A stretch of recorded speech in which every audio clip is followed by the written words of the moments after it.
Considered by many to be the easiest character to unlock in Super Smash Bros. Melee, Jigglypuff awaits after completing Classic or Adventure Mode with any character. This initiates a 1v1 face-off on Pokemon Stadium, and securing victory by claiming Jigglypuff stock will grant you access to your first unlockable character. Unlocking Dr. Mario is equally straightforward, as he is considered to be a super easy character to obtain. Completing Classic or Adventure Mode with Mario presents the opportunity to face our first clone fighter. The twist here is that during your playthrough with Mario, ensure you conquer the one-player game mode without using any continues. Subsequently, engage in a 1v1 encounter with the Doc on Princess Peach's castle.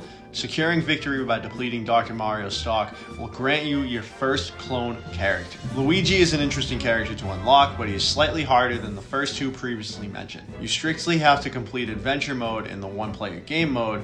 When you're in the first stage, you need to finish the level with the timer ending in a 2 in the seconds slot. Once you've accomplished this, you'll then have to defeat Luigi and Peach in less than a minute. After this, you need to clear the rest of Adventure Mode. From here, kick Luigi's butt in the Challenger phase and add him to the team. Right now, I trust that you've picked 3 distinct characters during the initial unlocks, as at this junction, we require 10 different fighters for the next character. This entails playing the one-player game modes, especially Classic or Adventure Mode, 7 more times. However, for the 10th run, choose your preferred character, because on that occasion, we'll face Young Link on Great Bay. Overcoming Young Link in a 1v1 stock battle is the key to unlocking a new additional to the roster. Speaking of using a certain amount of characters in the one-player game modes, defeating Classic or Adventure Mode with all 14 characters will give us a chance of taking Marth's stock when we face off in another stock match. Fountain of Dreams will be the stage that you fight him on, therefore you're going to want to take him out with your most skilled fighter, as this will be a battle to remember. Once you've watched your foe fall to his death, you'll unlock the first of the 2 Fire Emblem characters. Now that Marth is part of the lineup, guide him through one of the 2 primary game modes, clearing all the stages. Similar to the challenge for Mario for Dr. Mario, Marth must complete the stages with 0 continues to confront the main protagonist from the Fire Emblem, the Binding Blade game. This showdown will unfold on Hyrule's Temple stage. Master Marth's swords combo strategically when facing Roy, as this expansive stage requires more than a few slashes to knock him off. Once you claim this stock, Roy will join your character collection. Currently, we've incorporated half of the Super Smash Bros. Melee unlockable characters into our fighters list. However, unlocking the next 5 might prove more challenging than anticipated at this precise moment. To unlock Ganondorf, your journey begins with conquering the initial 25 events in the event matches. These challenges present the option to either choose your own fighter or play as the designated character. Upon reaching event 29, embody Link's role and join forces with Zelda to combat the forces of evil. The stage is set to Temple, where you're gonna have to confront Ganondorf with his 2 stocks. Coordination with Zelda is pivotal, as both of you possess only 1 stock each. Employing strategic sword skills becomes crucial for keeping Zelda safe while simultaneously vanquishing Ganon. Safeguarding Zelda is also crucial, because if she loses her stock, the challenge is lost. Upon successfully clearing event 29, prepare for a genuine showdown with Ganon on Final Destination. Toppling him with Link is no easy feat. The usual combos may fall short on this flat stage. Craft a fresh strategy, and after emerging victorious, Ganondorf is finally under your command.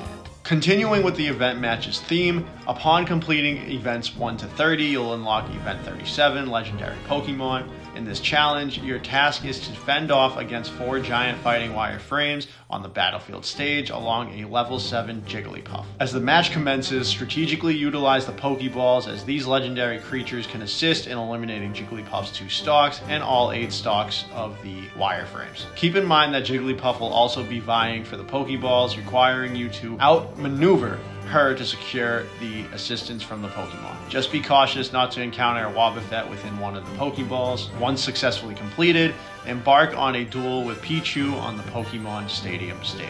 With 8 of the game's 11 characters successfully unlocked, we can now turn our attention to the final 3, which are amongst the most challenging to obtain.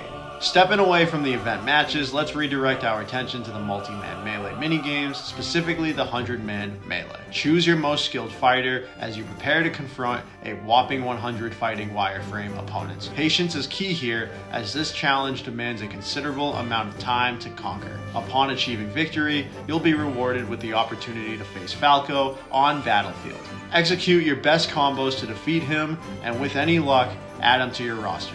However, if luck isn't on your side and you happen to lose, brace yourself for another round of 100-man melee. Trust me, this is precisely the reason why Falco is one of the hardest characters to unlock. Moving on to the second most challenging character, unlocking them requires a somewhat unconventional approach. You must ensure that you engage in versus mode for a combined total of 20 hours. The time needed can vary depending on the number of controllers you use. If you only have one controller or are playing solo on a Dolphin emulator, sticking to the 20-hour method for versus is the key to unlocking Mewtwo. Whether you actively play for the entire duration or simply let the game run with the screen off, you'll eventually face off with Mewtwo on Final Destination. Prepare for a formidable opponent, as Mewtwo possesses a considerable challenge. Strive to give your best and avoid defeat. However, if for some reason you happen to lose to Mewtwo, you can simply initiate another versus match and challenge him until he joins your team. And now we come to the ultimate challenge, unlocking the most challenging yet high rewarding character in the game,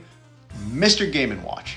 To achieve his feat, you must complete Classic Mode, Adventure Mode, All-Star Mode, or Target Test with every single character. Once this monumental task is accomplished, your reward is to encounter Mr. Game & Watch on the Flat Zone stage. In this face-off, employ various tactics, whether it's powerful punches, skillful swordplay, or strategic throws to take him off the stage. Mr. Game & Watch is a slippery adversary, so exercise extreme caution to avoid being knocked off the stage by his charged moves. Prepare for a demanding battle as you strive to add this exclusive character to your roster. If you found this guide helpful and enjoyable and you liked the video, why don't you check out Easiest to Hardest Mario Kart Wii Characters Unlocking for more unlocking challenges.